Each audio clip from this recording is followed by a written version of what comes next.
spring drive is powered by the force created by the unwinding of a spring. The force is transmitted to several wheels connected to hands and creates movement power, but this does not control the unwinding speed of the spring.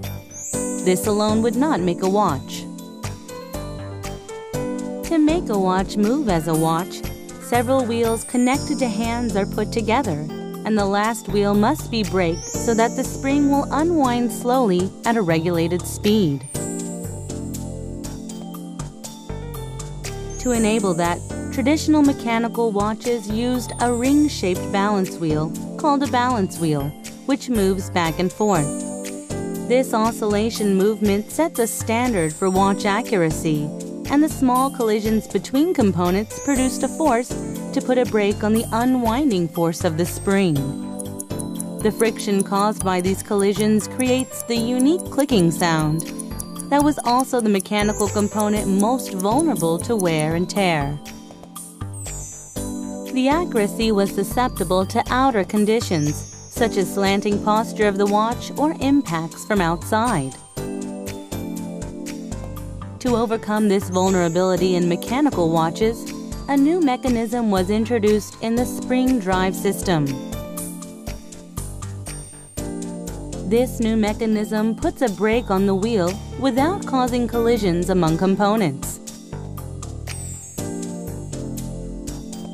By using the magnetic force against each other as resistance in order to put an electromagnetic brake on the wheel, this new mechanism could be realized. When a rotor attached with a permanent magnet rotates, it is pulled by magnetism generated by the outer electronic magnet and becomes braked. As this friction-free electronic braking produces little sound, the overall effect is a quiet one.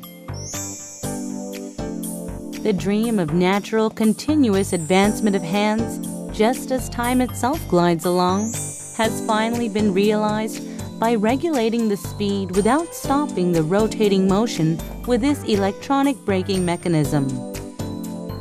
Spring drive uses the minimal electric power generated by electromagnetic braking and requires no batteries, rechargeable or otherwise. The minimal electric power operates IC and vibrates quartz, which produces highly accurate oscillation. This accurate oscillation is used to regulate the force of electromagnetic braking. The IC compares with the velocity waveform of one complete rotation of the rotor against the accurate waveform of the quartz oscillator, and then adjusts the braking force to make the rotation of the rotor exactly match the accurate waveform of the quartz. This mechanism finally achieved the accuracy of quartz watches in spring-operated watches for the first time in the world.